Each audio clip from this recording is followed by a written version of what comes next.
30 দিন কোনটা 30 দিন কোনটা 50 দিন, এটা আমাদের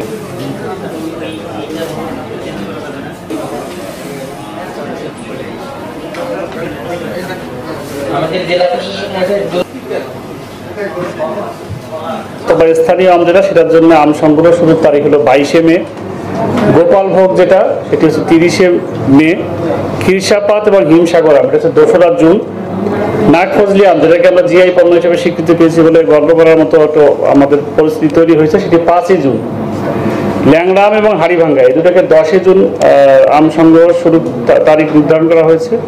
ফজলি আম যেটা সেটা হচ্ছে 25শে জুন গঠন করা হবে।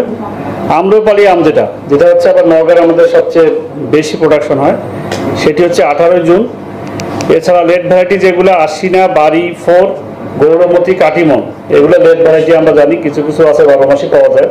এটি 10শে জুলাই হচ্ছে সংগ্রহ শুরু হবে। এবং নতুন একটা ভ্যারাইটি যেটা এখানে আমরা আজকের মিটিংয়ের মাধ্যমে জানতে পারলাম এবং চাষিদের কাছ থেকে শুরু সিদ্ধান্ত নিলাম যে ব্যানানা ম্যাঙ্গো একটা নতুন ভ্যারাইটি আবিষ্কার, এটা হচ্ছে 25শে জুন থেকে সংগ্রহ করা শুরু হবে।